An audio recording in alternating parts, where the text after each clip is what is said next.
Bom, todos sabem que a psiquiatria trata dos grandes transtornos mentais e do comportamento. Os transtornos mentais são aqueles em que há um sério déficit cognitivo, afetivo, sensoperceptivo do paciente e que afeta também o seu modo de ser, o seu comportamento. Isso traz graves prejuízos para o sujeito na sua relação com a sociedade, com o outro e também no gerenciamento de sua própria vida, seu modo de viver.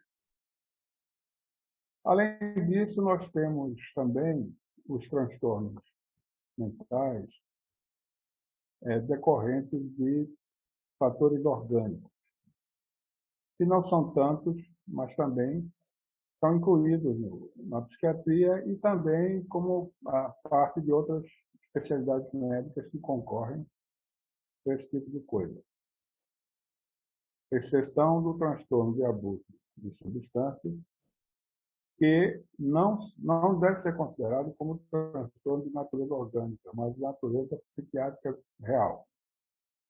Sabemos hoje que o abuso de substâncias decorre de endorfenotipos ou endorfenótipos nas grandes patologias mentais. Finalmente, nós temos um outro campo dentro da psiquiatria, que são os transtornos da personalidade, que é um assunto controverso, difícil, porque não temos muita informação sobre a natureza, a origem desse transtorno.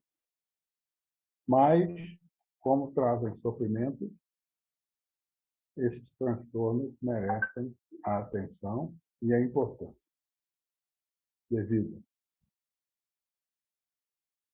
Os transtornos de personalidade, como o nome está dizendo, afeta o modo de ser do indivíduo, a sua relação com o outro, com o seu grupo.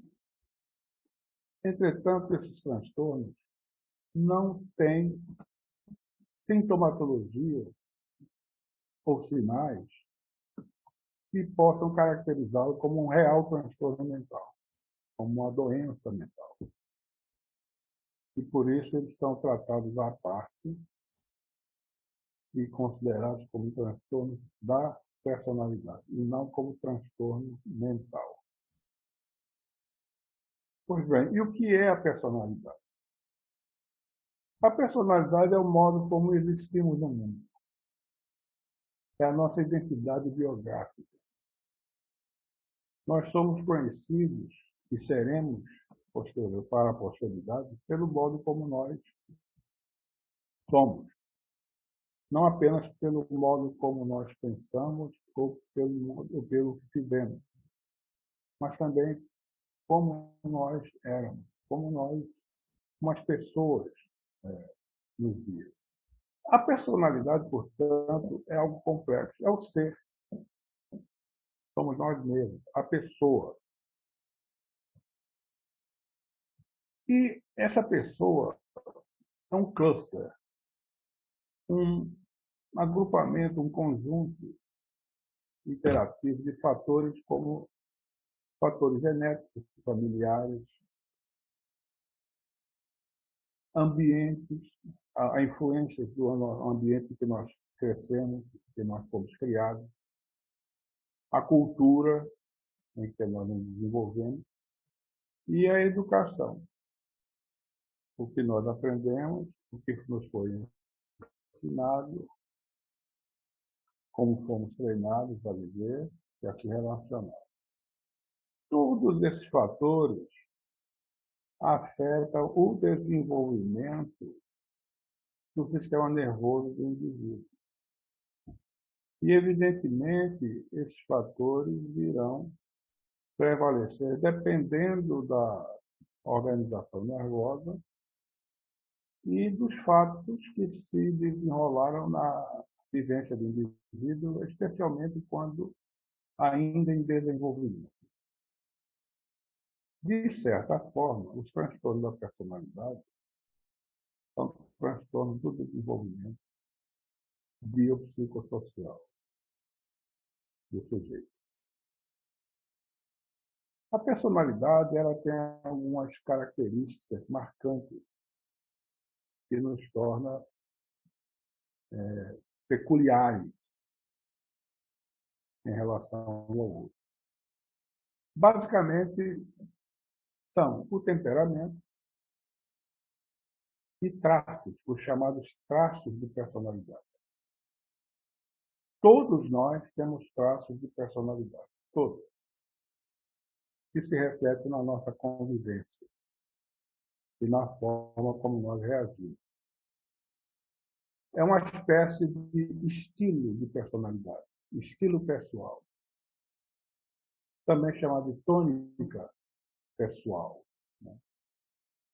São aquelas coisas peculiares que podem causar incômodo, podem ser excêntricas, mas que não afetam a funcionalidade da nossa personalidade. Ou seja, não afeta nosso relacionamento, o nosso trabalho, a nossa vida em sociedade, de um modo geral. E os traços de personalidade, eles são adaptáveis. O indivíduo pode perceber aquilo e mudar ou controlar em função daquilo que as pessoas aconselham, ou pela educação, ou mesmo pela forma como ele se vê em relação às pessoas. Ora, quando a personalidade passa a ser disfuncional, ou seja, quando marcadamente o indivíduo entra em conflito com o seu meio, com o grupo, com o trabalho, com as pessoas que ele convive, aí nós estamos diante de um problema e muitas vezes o problema decorre de uma espécie de déficit, defeito da personalidade do indivíduo. Então, nós temos aí um transtorno. Os transtornos da personalidade. Vamos ver agora, eu vou passar no slide agora, em que nós vamos conversar sobre o que é um transtorno da personalidade, de uma forma bem breve, porque certamente vocês já viram este assunto. O transtorno da personalidade é um comportamento habitualmente persistente. O que isso significa? Significa dizer que este comportamento peculiar começa no início da fase adulta e persiste ao longo da vida do sujeito. Ao mesmo tempo, ele exibe um comportamento habitualmente desadaptado. Esta palavra não é muito usada comumente em nossa língua. Desadaptado significa, na nossa linguagem coloquial, desajustado. Portanto, é um indivíduo desajustado do ponto de vista do relacionamento social e em outros setores de sua vida, e que isso é uma característica que persiste no indivíduo e que costuma se agravar nos momentos de estresse, nas situações de estresse. Entretanto, essa manifestação do ser, não exibe sinais e sintomas que sejam sugestivos de alguma doença mental. Portanto, isso distingue bem os transtornos da personalidade dos transtornos mentais e do comportamento. Notem que a persistência e o caráter de desajustamento da personalidade não consiste em um traço, não é um traço do indivíduo, porque traços, nós já falamos, são hábitos peculiares, que não são considerados transtornos, e geralmente são adaptáveis, são ajustáveis. Todo mundo, todos nós temos algum traço da personalidade, um estilo de ser, uma tônica pessoal. Mas nem todo mundo tem um transtorno de personalidade. O transtorno da personalidade ocorre geralmente entre 1 a 6% da população geral, o que costuma ser alto na população que busca algum tipo de ajuda psicológica ou psiquiátrica. Pois bem, o segundo ponto no transtorno da personalidade é que ele é claramente perceptível. Todo mundo sabe que há algo errado com o indivíduo. Porque é muito frequente os conflitos, né, o desajustamento na convivência e também na forma como lida com certos elementos e como reage ao estresse. Por exemplo, esses indivíduos, muito frequentemente, estão encrencados com a lei ou com algum problema no emprego.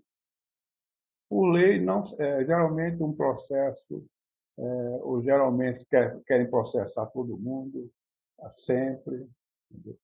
Ou transgride alguma norma, recebem reclamações de trabalho e também são sujeitos a situações afetivas descontroladas, o que gera muito problema no relacionamento familiar e conjugal. Isso é uma característica e que é facilmente detectada tanto pelas pessoas que sofrem com isso, né? O Schneider dizia uma coisa muito importante: o indivíduo que sofre de transtorno da personalidade, ele sofre. Esses indivíduos são sofredores, devido ao seu desajustamento, estar sempre em conflito e sofre com isso. E, ao mesmo tempo, ele causa grande sofrimento às pessoas com quem ele convive. Portanto, é um padrão rígido, inflexível, persistente, que acompanha o indivíduo. Caráter não adaptativo, ou seja, um caráter desajustado da maneira de ser. Para o psiquiatra, o transtorno de personalidade está sempre, frequentemente presente e, muitas vezes, o psiquiatra inexperiente não detecta ele. Muitas vezes é um fator importante na dificuldade de tratamento, na não resposta a medicamento e dos problemas, muitas vezes, que o psiquiatra enfrenta no seu consultório e na sua prática por parte desses indivíduos. É muito mais frequente na clínica nós nos defrontarmos com a personalidade borderline ou emocionalmente instável ou personalidade instável e também com a personalidade antissocial ou dissocial e a personalidade narcisista ou narcisística. Essas são as condições que mais chamam a atenção das pessoas e a nossa. A personalidade antissocial deve ser melhor dita como dissocial, que é o termo que a CID-11, a CID-10, a CID-11 admite. É mais correto do que antissocial, né? Porque o dissocial é aquele indivíduo que é socialmente dissociado. Quanto à personalidade narcisista ou narcisística, nós habitualmente a CID-10 não trata desse tipo de personalidade e ele não é muito diagnosticado em nosso meio. Entretanto, é um diagnóstico muito importante porque a personalidade narcisista ela também é causa de frequentes conflitos. Inclusive, é frequentadora também habitual, junto com a personalidade social, dos, do ambiente forense. O diagnóstico da transtorno de personalidade ele deve ser feito a partir dos 18 anos, quando a personalidade já está praticamente formada e o indivíduo entra na fase adulta. A partir daí, esse é o marco limite. Muitos adolescentes têm uma personalidade, digamos assim, desajustada, mas isso é muitas vezes transitório. São fases da adolescência, fenômenos de ajustamento de identidade, né? e que não deve ser confundido com o transtorno da personalidade. Então, nós diagnosticamos melhor isso a partir de 18 anos e dentro de um histórico, ou seja, o indivíduo tem que ter uma história, ele tem que ter antecedentes, né, que justifique a hipótese diagnóstica de transtorno da personalidade. E lembrando que o transtorno da personalidade pode não ocorrer sozinho, ele pode concorrer com outro transtorno ou com uma doença mental. Por exemplo, é comum encontrar o transtorno de personalidade social e personalidade instável, borderline, em dependentes químicos.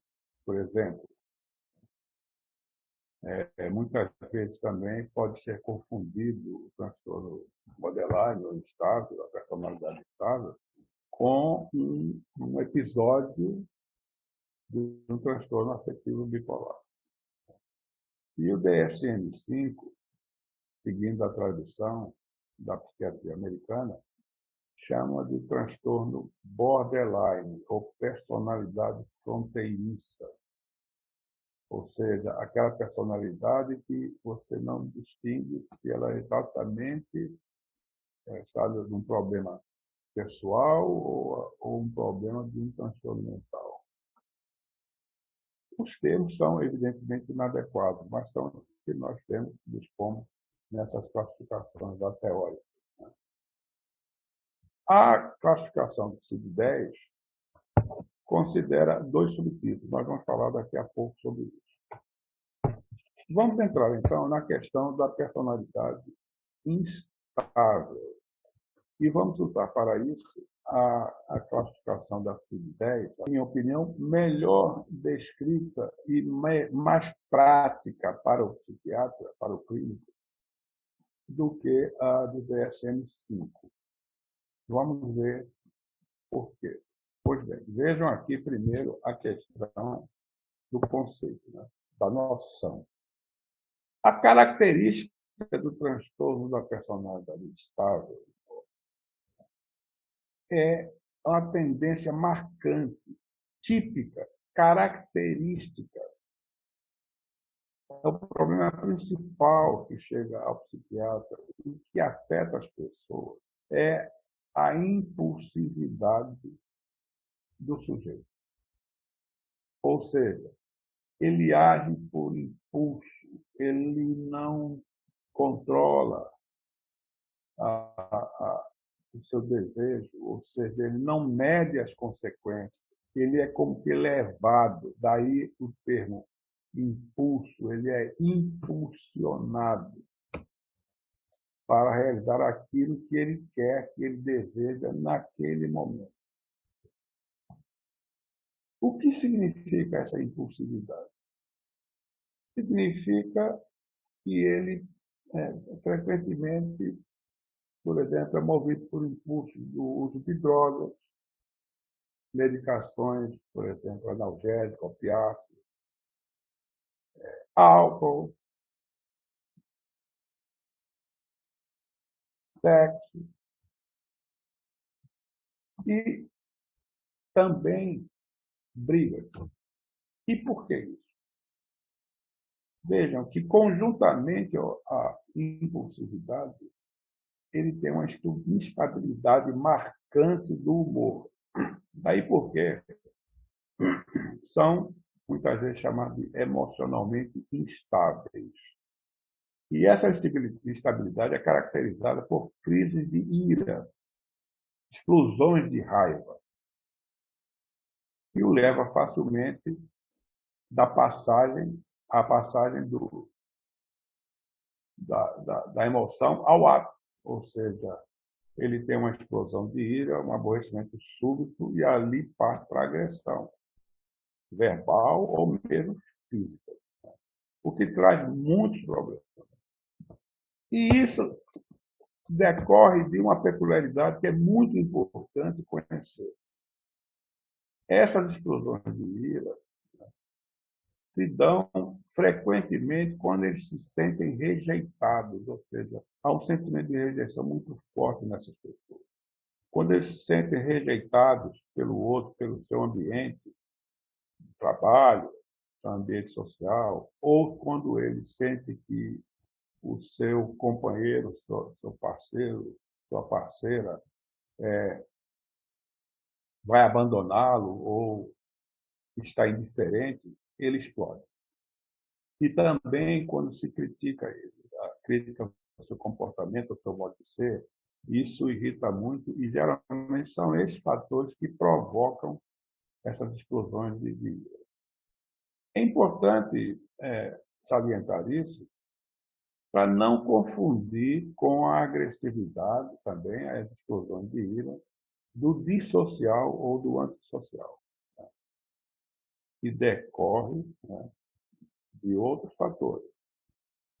Certamente vocês já tiveram essa aula ou terão e verão isso no momento oportuno. As diretrizes diagnósticas, portanto, são, em primeiro lugar, a impulsividade. Tá? Ou seja, o indivíduo age totalmente por impulso, sem medir as consequências do seu ato. Ele é incapaz de adiar o seu desejo para o momento oportuno. Por exemplo, se ele quer uma coisa agora e é impossível obter, ele vai tentar obter isso de qualquer jeito. Vai chantagear, vai fazer qualquer tipo de ato, né, para obter aquilo.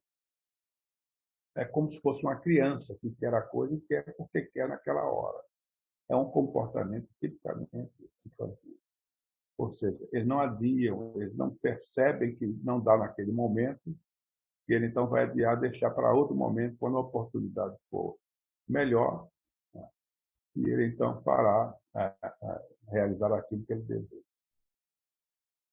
Segundo, e conjuntamente a isso, esses fatores estão juntos, nós temos a impulsividade e a instabilidade afetiva, ou seja, as explosões de ira, que pode ir desde a agressão até um gesto suicida ou de automutilação, como forma também de agredir o outro.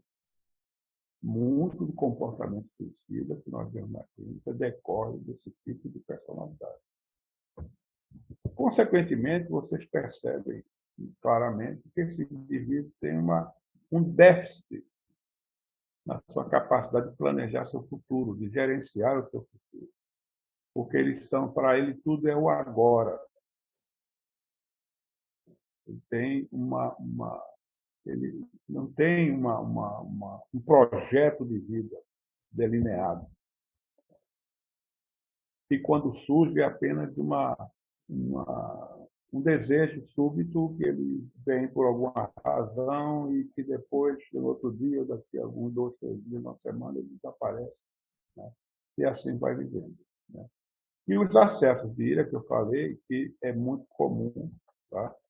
E também está associada à instabilidade afetiva. Essa instabilidade afetiva, como não está dizendo, ela está no terreno dos afetos, e nós vamos ver isso mais detalhadamente quando falarmos agora a seguir dos subtipos. Os subtipos são o tipo impulsivo e o tipo borderline. Você veja que a CID-10 ela separa a personalidade instável em 2 tipos. Né? E isso facilita bastante o diagnóstico. Tá? O tipo impulsivo ele está absorvido na personalidade borderline do DSM-5, conforme nós veremos. Tá? Mas a separação desses dois tipos eu acho importante porque isso pode ser significativo no planejamento terapêutico, na conduta terapêutica que o psiquiatra terá com o seu paciente. O tipo impulsivo, o nome já está dizendo, né? Já é bastante claro, né? Predomina a impulsividade e a instabilidade emocional.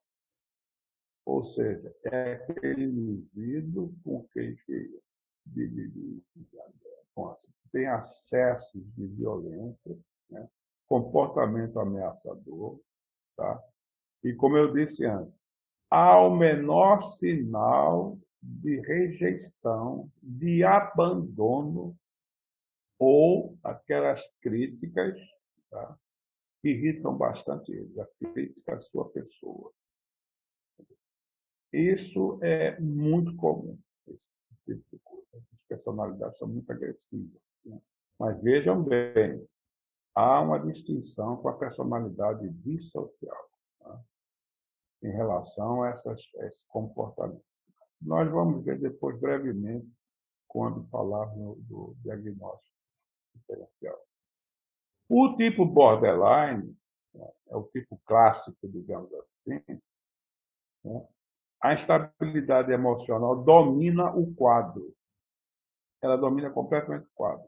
Eles têm perturbações com a sua autoimagem, nos seus objetivos vitais e nas suas preferências, ou seja, eles não têm uma distinção de gênero.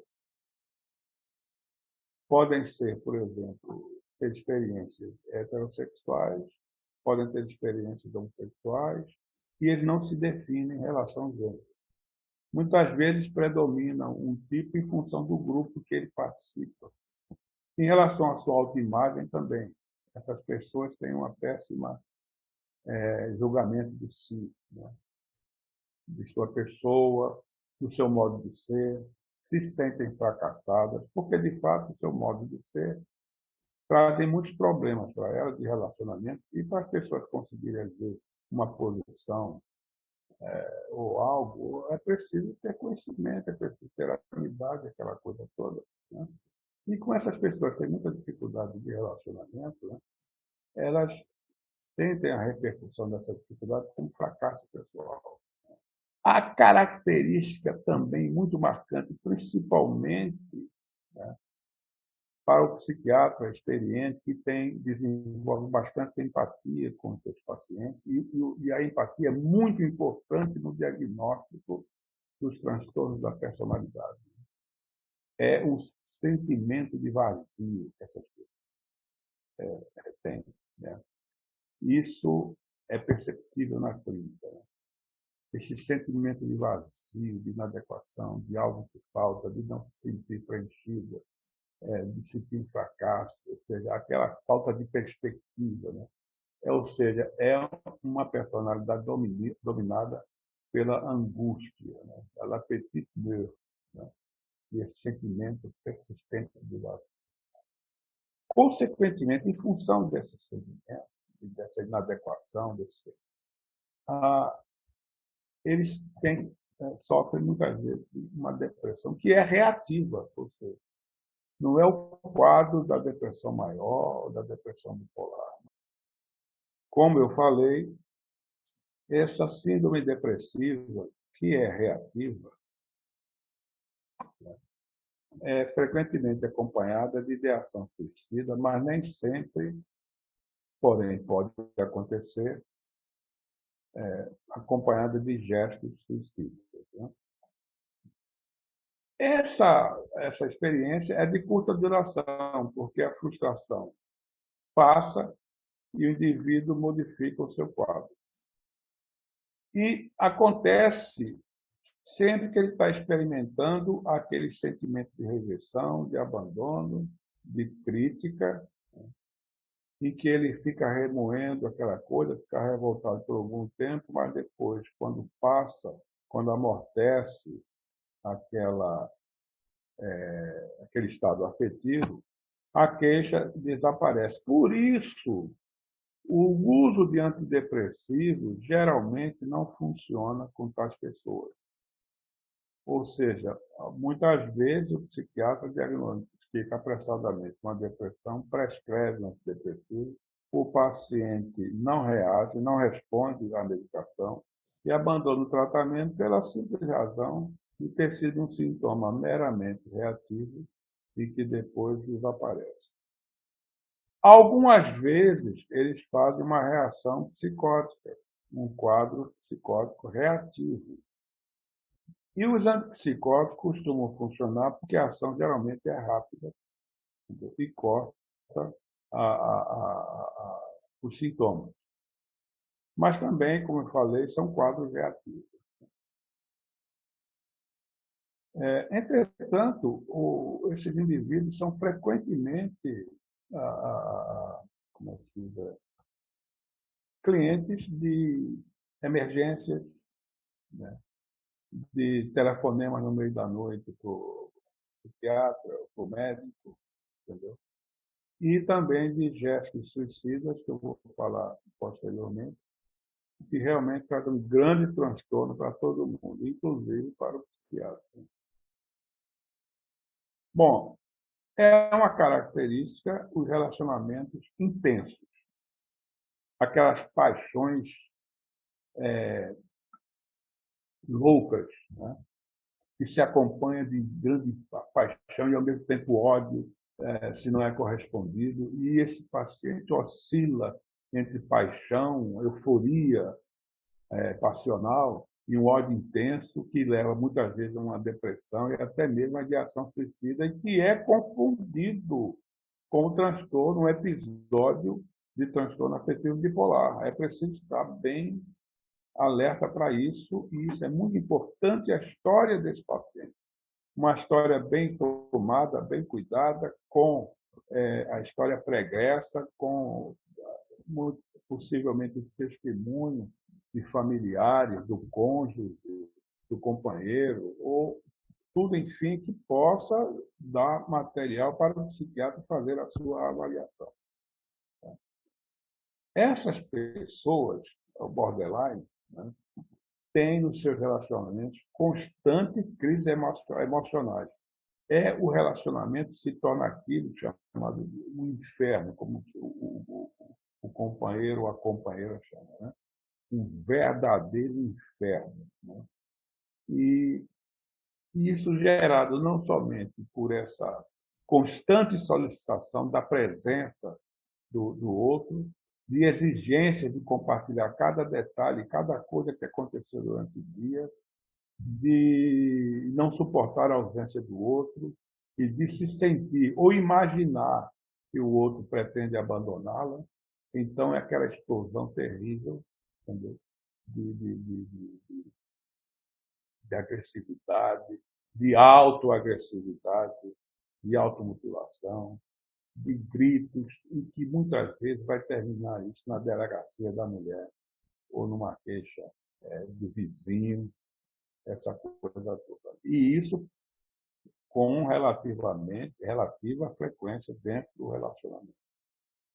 Há uma chave muito importante aqui que o psiquiatra nunca deve esquecer. Essa personalidade não suporta o abandono. Ela fará tudo e, ao mesmo tempo, irá sabotar totalmente toda a relação devido a esses fatores que eu acabei de falar, né?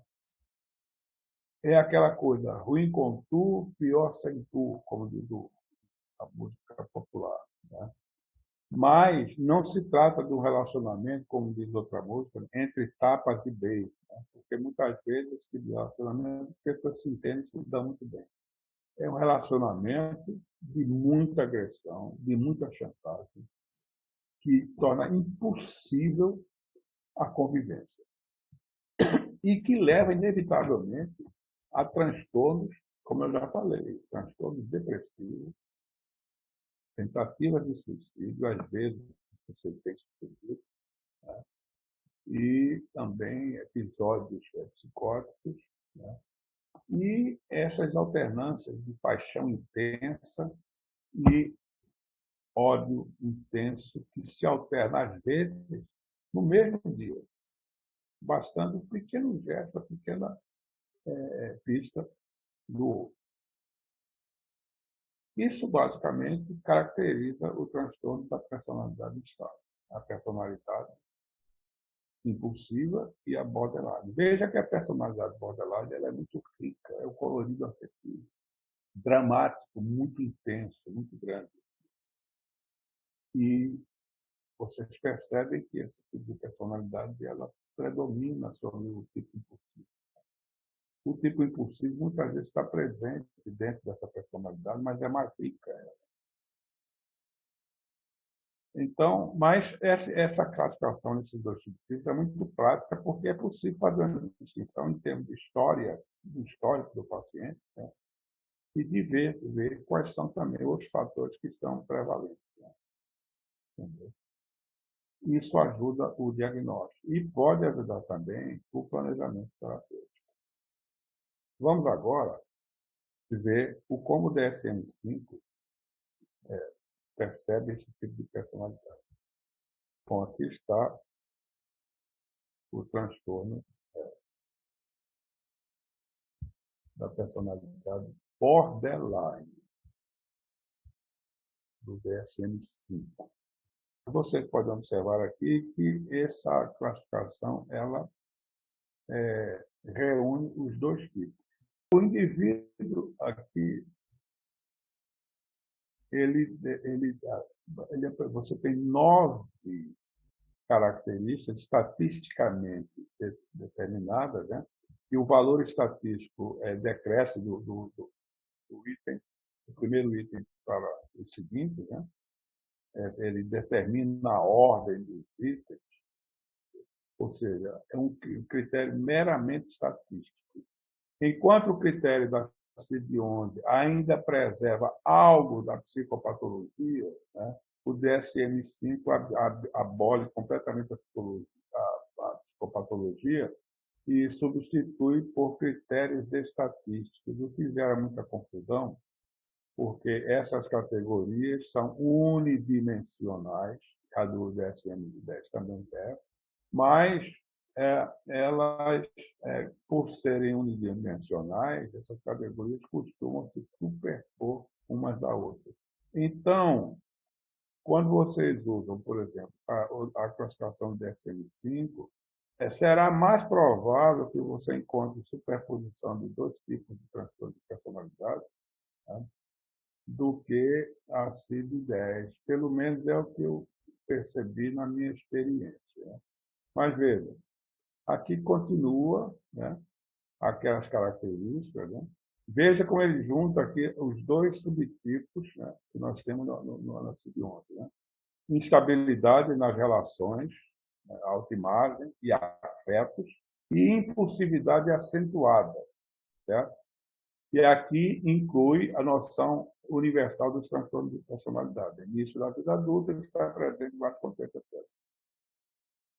O diagnóstico estatístico, a conduta do DSM-5 é a partir desses elementos estatísticos, que são selecionados através de testes, né, de fator, né, de análise fatorial, né, eles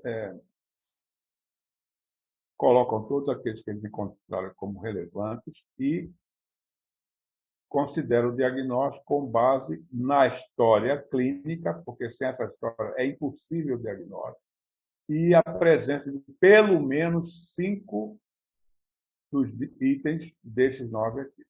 Tá? Destaca-se o primeiro item, tá? E o segundo item, que são muito importantes. Né?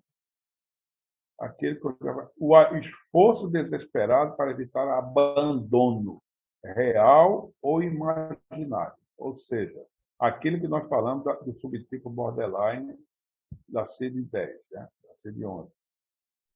Ou seja, essa pessoa não pode ficar sozinha. Por mais que seja destrutivo o relacionamento, ela precisa daquele relacionamento.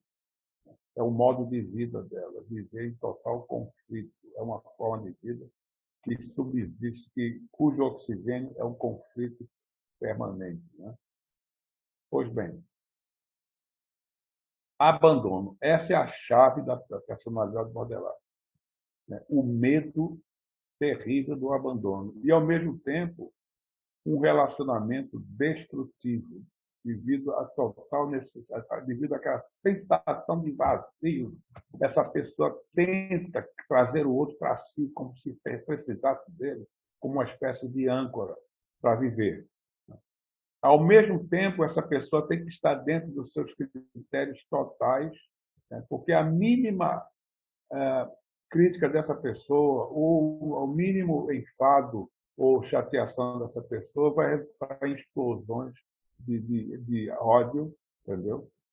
Ou de amor intenso de essa pessoa, pela sua idealização. Né? E aí vem todo aquele conflito que nós falamos, com as chantagens e tentativas de suicídio, da automutilação, chantagens, agressão, delegacia, processo, aquela coisa toda. O segundo item, né, observe, um padrão de relacionamento universal instável e intenso, caracterizado por alternância entre extremos, como eu falei agora, né? Paixão imensa seguida de ódio intenso, ou seja, idealização de um amor profundo, tá? De que é desejado, de que aquela pessoa é o amor de toda a vida, né? E, ao mesmo tempo, aquela pessoa, no ato seguinte, desvaloriza, né? Se desvaloriza, se sente desvalorizado para o mínimo gesto da outra pessoa de independência ou de uma opinião diferente, ou até mesmo de uma excessiva solicitação. Né? E a questão da perturbação da identidade, ou seja, essa pessoa tem uma autoimagem muito deficitária, né? Se sente fracassada, não se sente desejada, né? Sempre muito crítica consigo, quer dizer, é o que em psicologia se chama, que é um termo não muito correto, né? Chamada baixa autoestima, né? É um termo que não é muito adequado em psiquiatria, né? Mas é mais ou menos isso. Né? E aí vem os outros fatores, né? Que nós falamos aqui, impulsividade, e potencialmente autodestrutiva, aquelas coisas que eu já falei, né? A irresponsabilidade em relação a tirar as drogas, ao álcool, ao sexo desenfreado, né? E também há um comportamento suicida, que não deixa de ser formas, né, de comportamento de autoagressão. Bom, e por aí vai, né? Recorrência de ameaça, suicídio, isso é sempre uma constante, isso, instabilidade, etc. O sentimento de crônico de vazio. Isso aqui é muito importante, mas isso é o tipo da característica que só por empatia o psiquiatra vai detectar imediatamente naquele paciente. No discurso daquele paciente, né, ele vai detectar. É muito importante o diagnóstico empático. Né? Quanto mais experiência o psiquiatra tem, mais ele é capaz de diagnosticar, né, muitas vezes, diferenciar um diagnóstico sutil por pura empatia. Né? É muito importante isso. Por isso é fundamental que para o psiquiatra ele ter uma supervisão no começo, né? Ter uma boa introspecção, né? Bom insight, né, na clínica. Não basta a teoria ou a psicopatologia teórica e tampouco essas classificações que são ateóricas. Né? Isso é muito importante. Não confundir empatia com amor, nada disso. Né? O paciente é sempre um paciente. Né? E quando o psiquiatra é empático, o paciente sente isso, né? E ele se sente seguro, ele se sente que está nas mãos de realmente um profissional que se interessa por ele.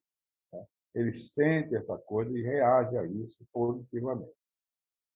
Um paciente jamais pode se transformar num amigo, uma amizade, ou, na pior de todas as hipóteses, há uma relação amorosa, que é algo muito patológico para o psiquiatra e do psiquiatra. Né? Amizade, paciente que se torna amigo, o psiquiatra deve recomendar outro colega e não tratar mais esse paciente, porque geralmente leva a erros desastrosos. Então, a empatia é que é o elemento fundamental do psiquiatra, além da sua experiência e conhecimento. E aqui nós chegamos aqui aos últimos itens, que tudo aquilo que nós já falamos. Raiva intensa, inapropriada, ou seja, não há justificativa para aquela raiva. Isso aqui, na verdade, são as chamadas explosões de ira sem razão. Né? Aquela coisa que você fica atônito. Pô, não tem razão nenhuma para essa pessoa ter tido essa reação. Né? É o que se chama em inglês de overreact. E ela, como ela tem dificuldade de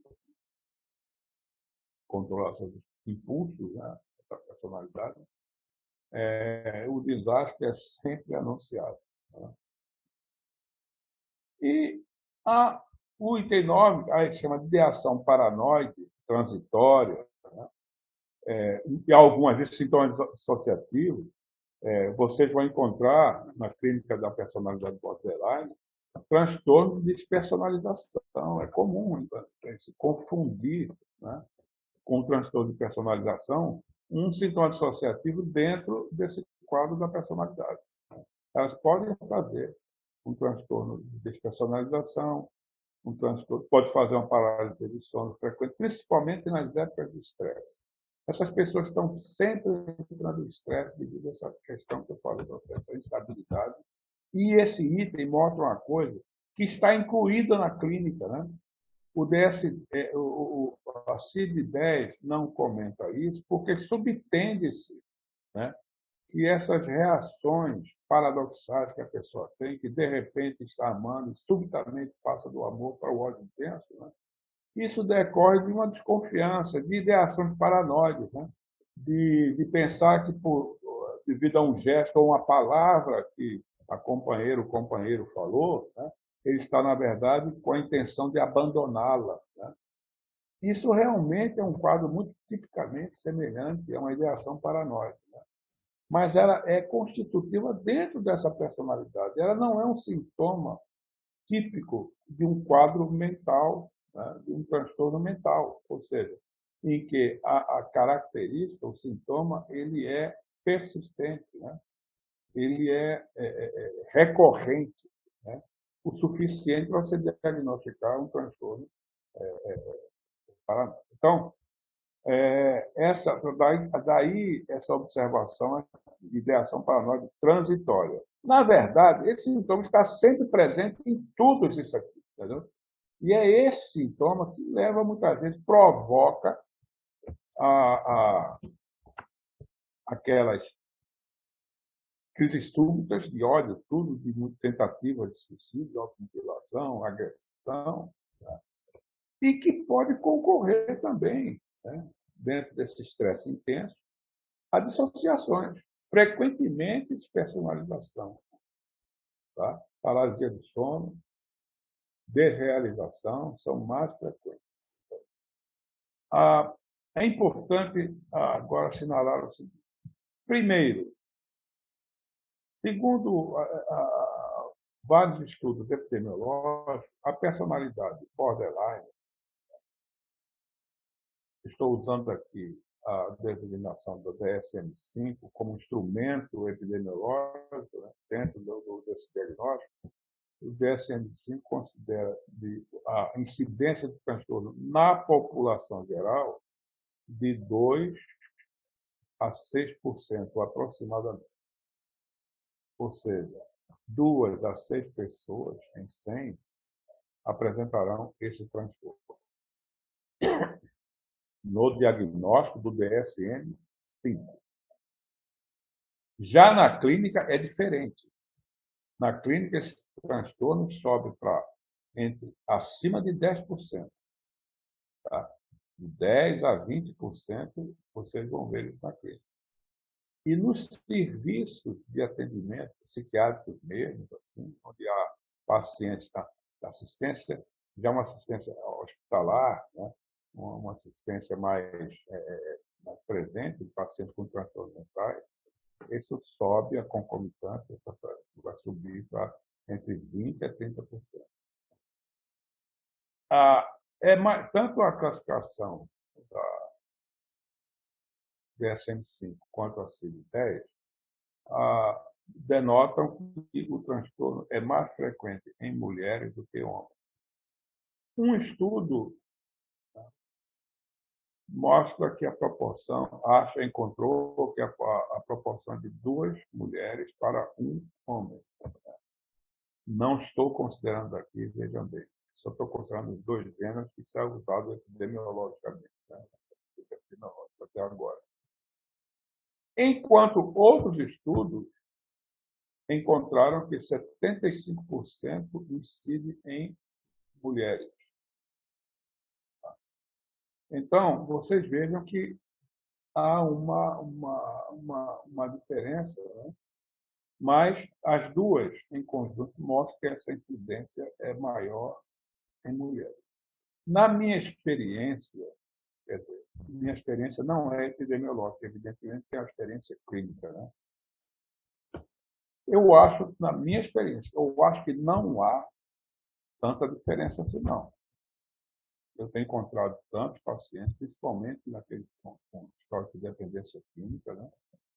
Tanto masculino como feminino, eu tenho encontrado mais ou menos na mesma proporção. Mas isso não é um estudo que autorize a afirmar o que eu estou dizendo. É o que eu tenho visto na minha experiência empírica. Mas, se vocês forem na literatura, vocês verão exatamente o que eu falei.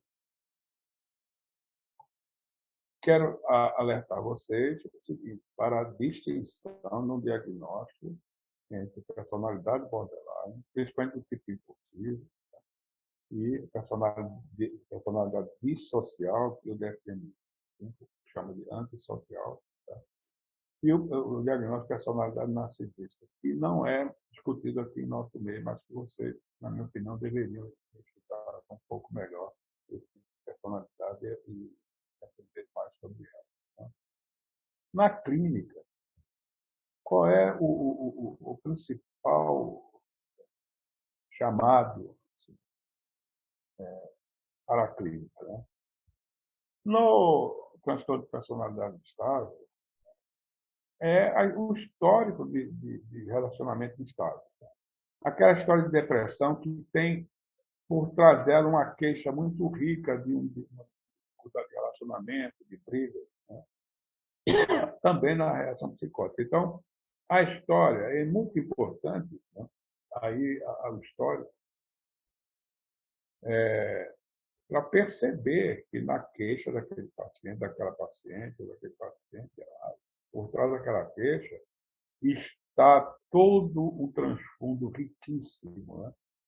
De dificuldade de relacionamento, de uma depressão ou de uma crise psicótica decorrente de brigas, né?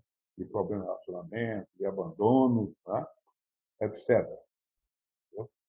E, muitas vezes, com ideação suicida e até, às vezes, uma tentativa de suicídio. Esses pacientes procuram frequentemente emergências, tá? E atendimento médico geral, devido a somatizações que é muito presente nos borderline, e também, e por isso é hipocondríaco. Né? Estão sempre preocupados com a coisa, sentem uma coisa, já está sentindo isso aqui. Né? Isso faz muitas vezes que busquem automedicação, né? Etc. Então, pacientes que somatizam frequentemente, para o clínico geral, por exemplo, no emergência, aqueles habituês, né? Muitas vezes esconde ali uma personalidade instável, né? Um efeito da somatização, e a hipocondria, que é aquela coisa de procurar o clínico, olha, eu estou sentindo isso, eu tive problema menstrual, assim, assim, assado, etc, etc. Ou seja, o médico empático, ele vai perceber rapidamente isso aí. É muito típico isso. Né?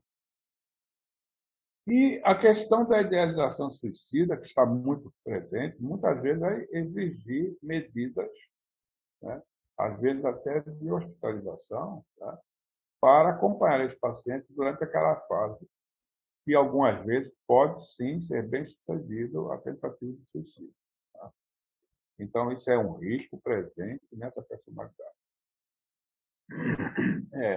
Como eu já falei, né, as drogas têm pouco efeito. Né?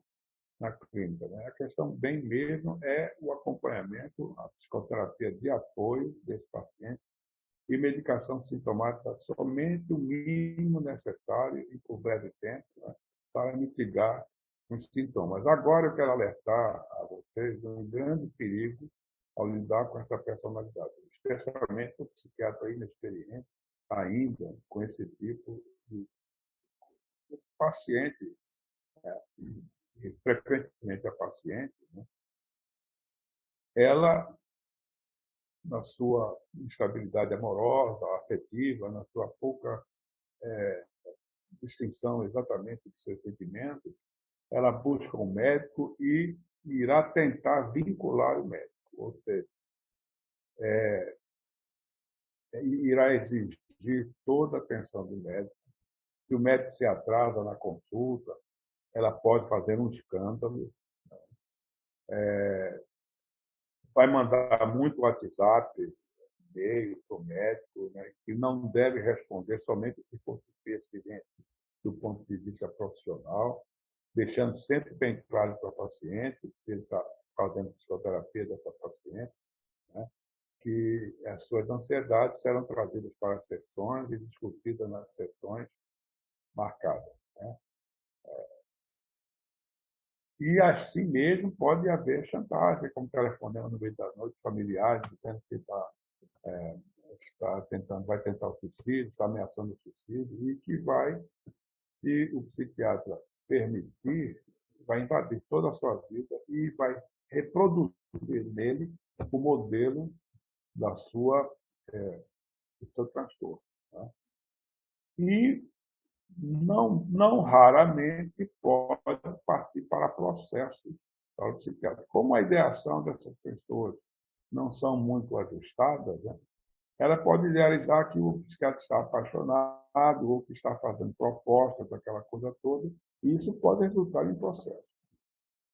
Ou pior, se ela sente que o psiquiatra não está lhe dando atenção, né, ela pode fazer um gesto suicida, ir para um hospital, ser atendida numa emergência suicida, e, com isso, mobilizar toda a família contra o psiquiatra, como sendo culpado daquela coisa. É um grande transtorno. Por essa razão, o psiquiatra deve estar bem consciente do seu diagnóstico, com quem está lidando e quais são, e não permitir, sob hipótese alguma, a vinculação dessa pessoa na clínica, como se o psiquiatra fosse seu amante ideal.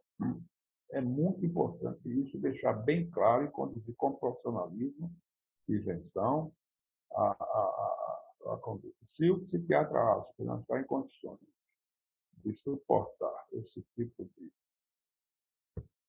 situação, ele deve encaminhar a paciente para outro psiquiatra que tenha experiência com o trato desse tipo de personalidade, ou, se ele pretende continuar o tratamento, ter uma supervisão com algum outro colega.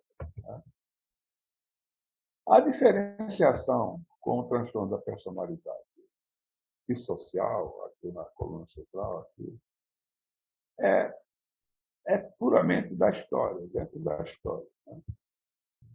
A personalidade dissocial é um infrator contumaz, isso é muito típico. Né? O indivíduo está sempre com um problema no emprego, né? Ele está sempre sendo despedido do emprego, o casamento está sempre em crise, ele muda de companheira, etc. Né? E tem um comportamento agressivo, não somente com o companheiro ou companheira, e também com os filhos. Né? E, geralmente, o abuso infantil, o abuso de crianças, né, tem essa personalidade como o abusador. É muito peculiar na clínica ele buscar o médico, tentar enganar o médico, né, mentir, criar sintomas, inventar histórias, né, para conseguir uma receita, seja de um opiáceo ou de um benzodiazepínico. São típicos também abusadores de drogas, como borderline também.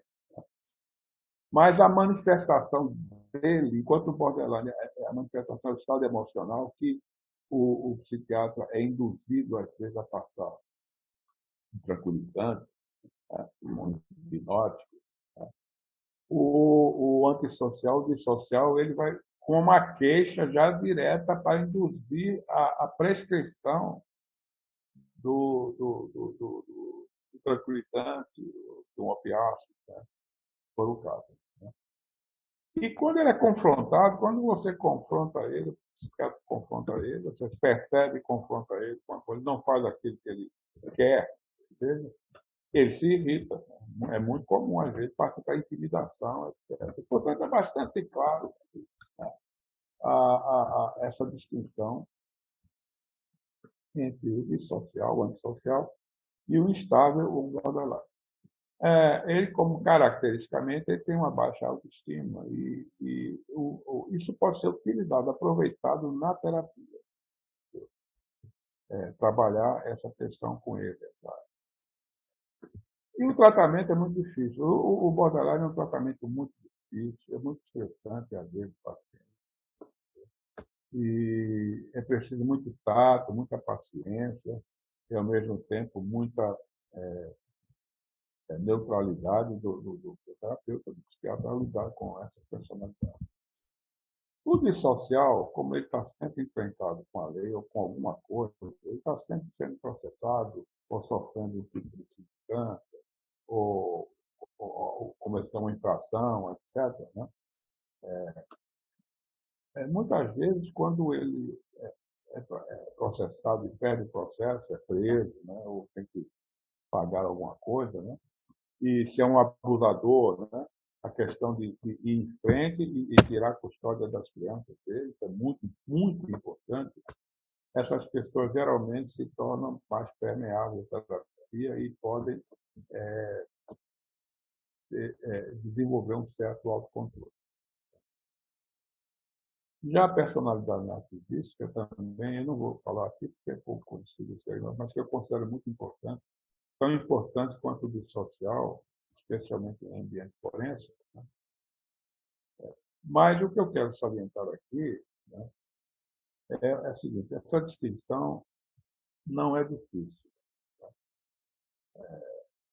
Algumas vezes, o dissocial e o borderline podem se superpor, mas por falta de uma informação, de uma história melhor investigada.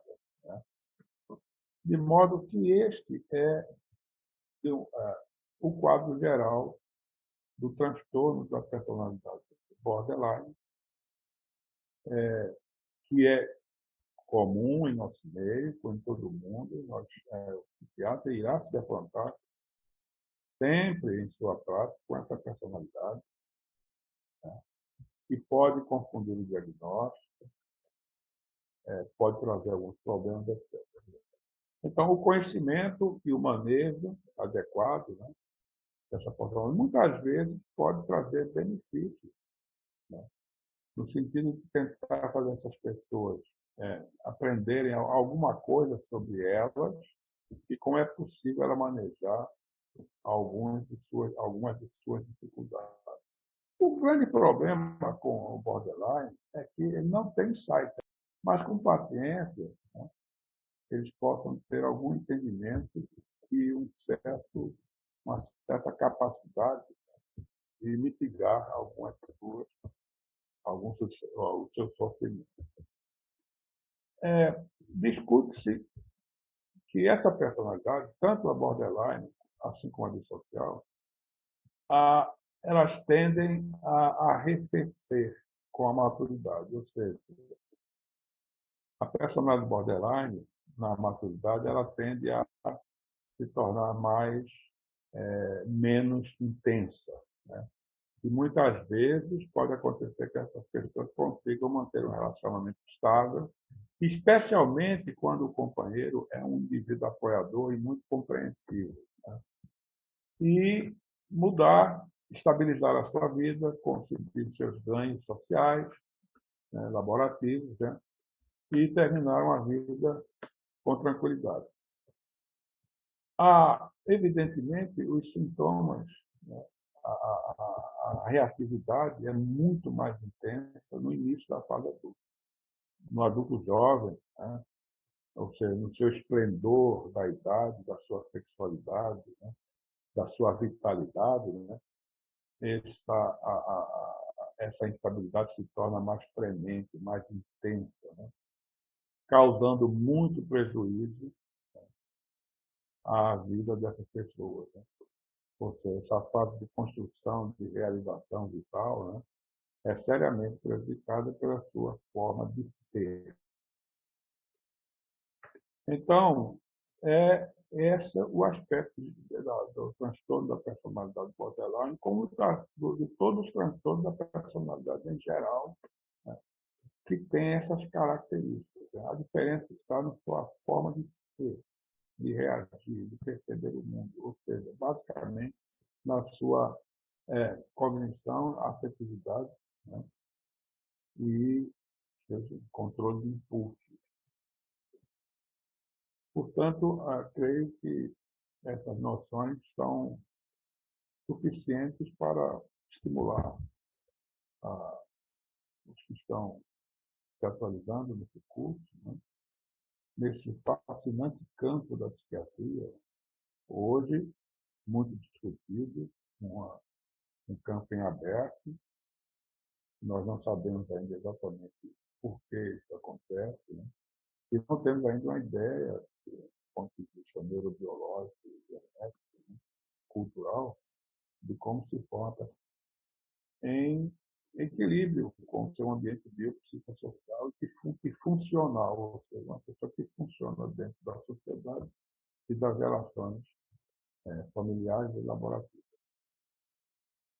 Portanto, era isso que eu tinha a falar e agradeço a sua atenção. Obrigado.